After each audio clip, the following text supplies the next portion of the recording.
Hello and good day, brothers and sisters. Today, we're standing out here at the Pueblo Reservoir. It's a beautiful sight.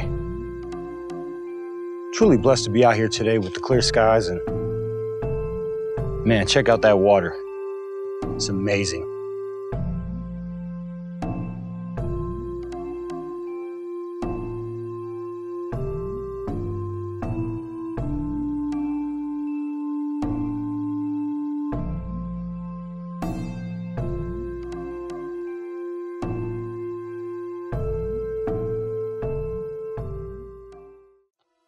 So today I wanted to talk about what I know to be the most poisonous element of our human society.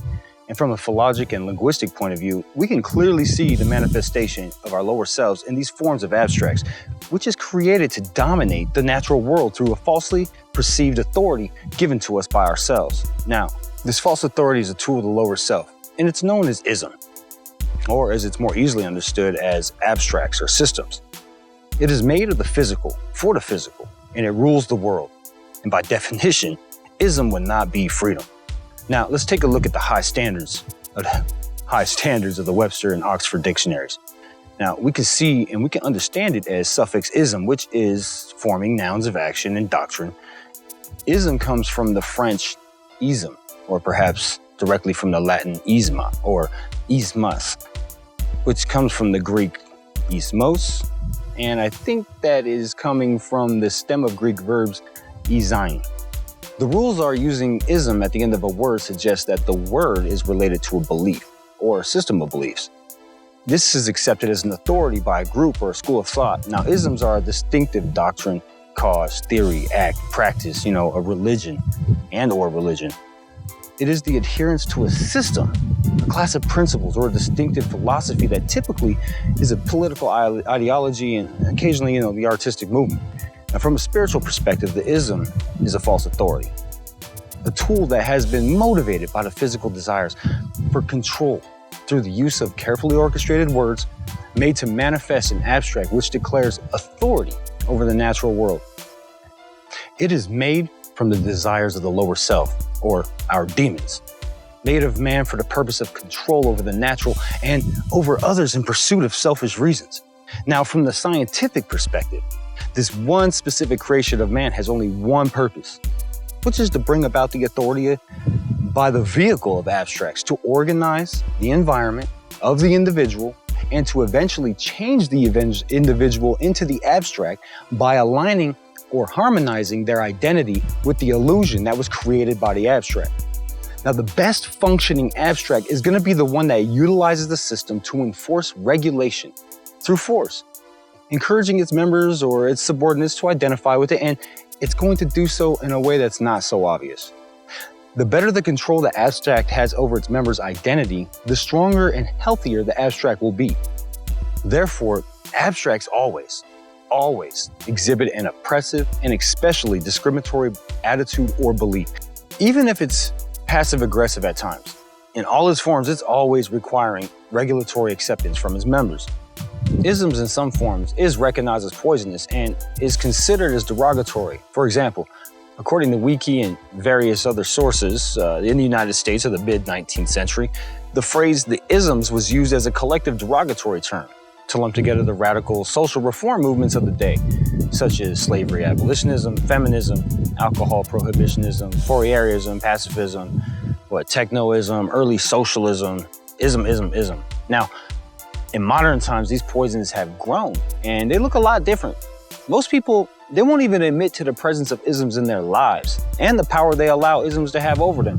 Folks will justify ism because they believe they need them to function, because that's what society tells them.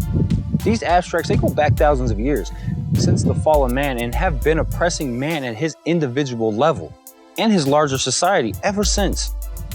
It seems the wool has been pulled and people don't understand how ism is the ruler of this world and why that means certain destruction. It has forms that people have justified and accepted, and they're okay with it in their lives and those around them. And now these abstract authorities are the new normal.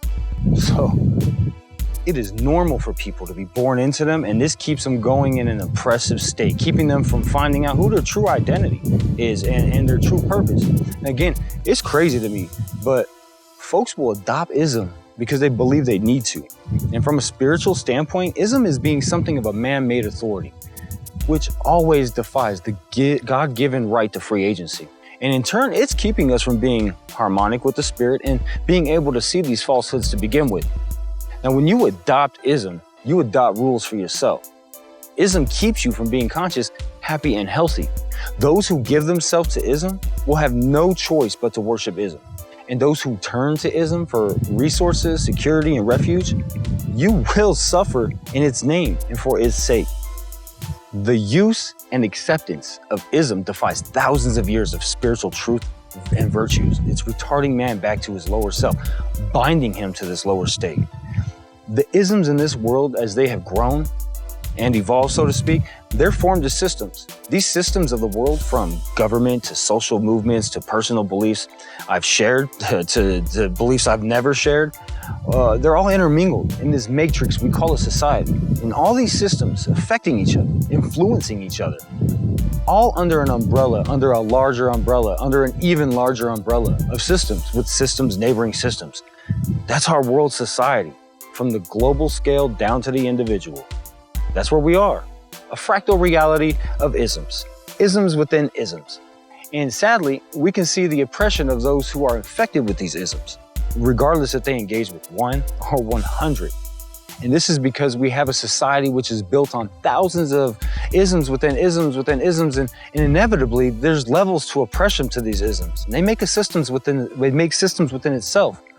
It's a very solid abstract. And so let's look at this just a little bit.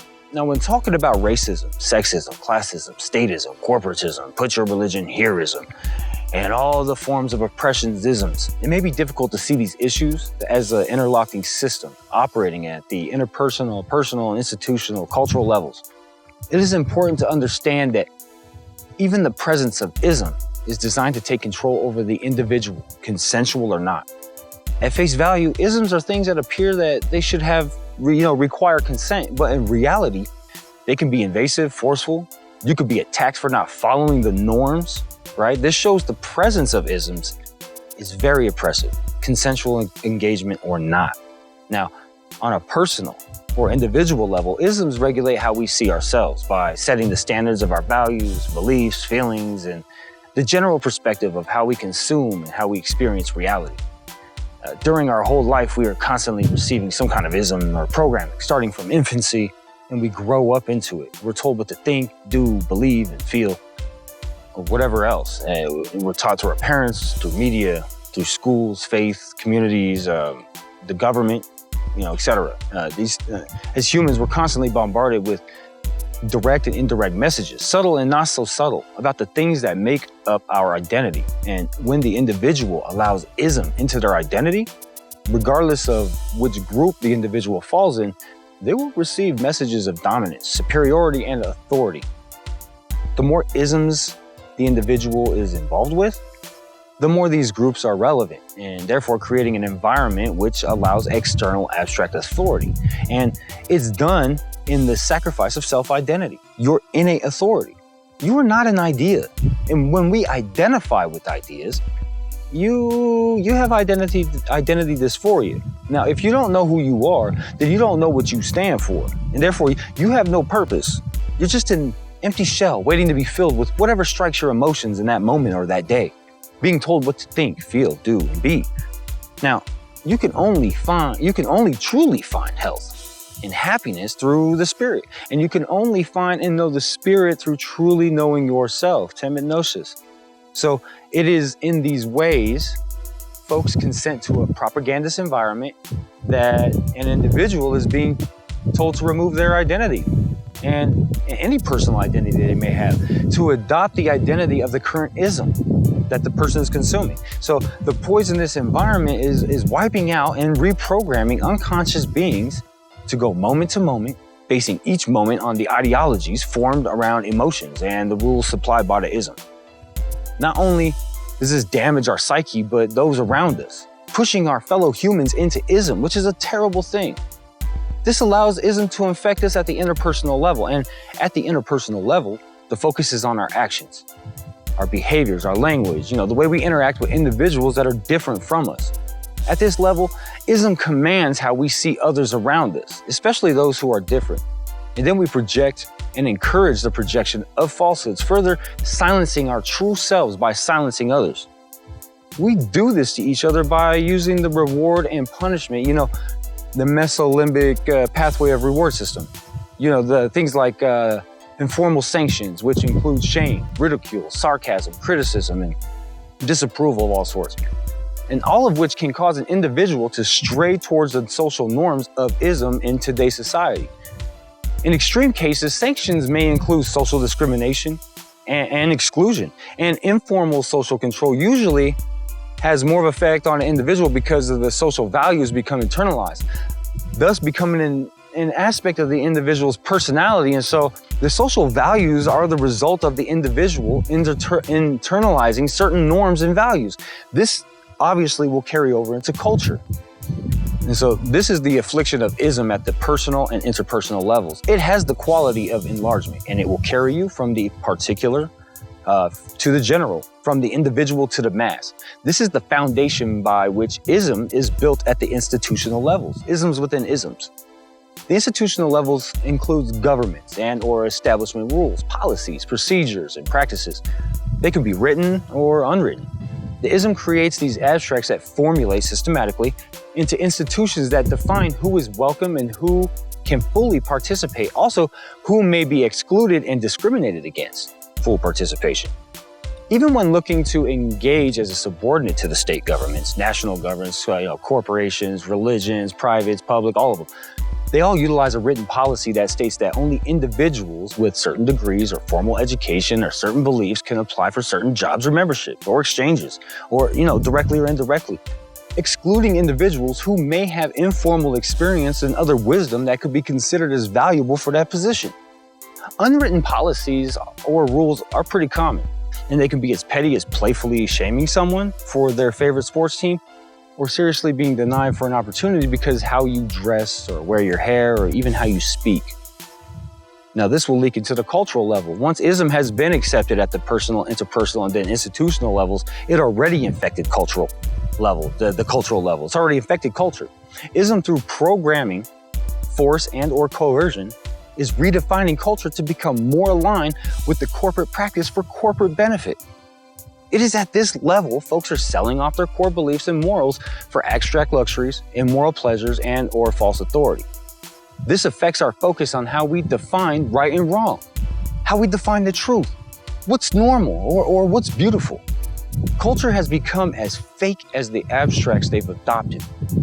The people are led by these isms and they're becoming one with these isms, and now the natural and the unnatural are becoming merged as one, and it is becoming the thing to do, the new norm. It is now what is expected of you. Man merged with machine, the ultimate manifestation of the beast systems, made of these abstracts. Transhumanism, where man's transformed into an empty shell is complete, leaving man waiting to be told which isms he should fill himself with.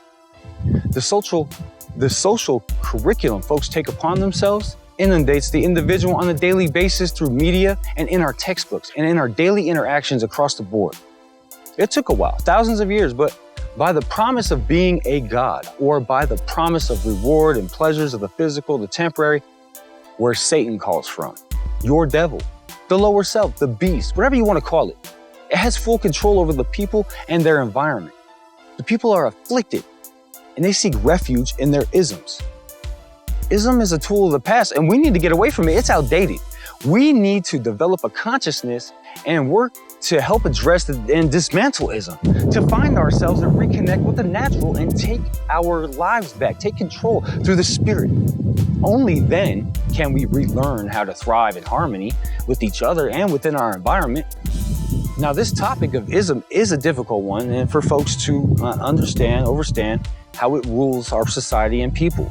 If you are someone who understands how ism is poisonous, or if you are just interested, simply just interested in hearing more, I strongly recommend all my talks on ism and community. Ism is a deep and large topic and is one that, recently I did a talk on anarchy and anarchism. And we really dig into ism, etymology, and the way it's used, right? This way we can see how many of its popular forms of ism has snuck into society. In that talk, we contrast anarchy versus anarchism because one of them is ism and one of them is not.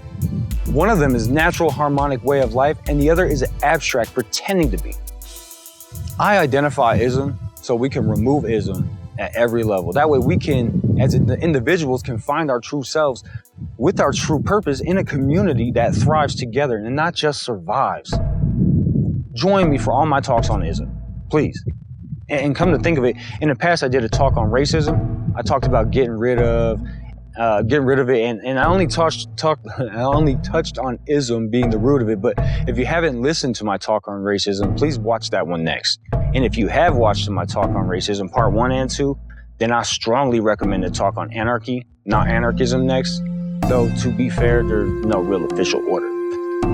Thank you for making it this far. Thank you for listening, and I really hope to see you on the next one. Stay conscious, stay blessed, and God bless.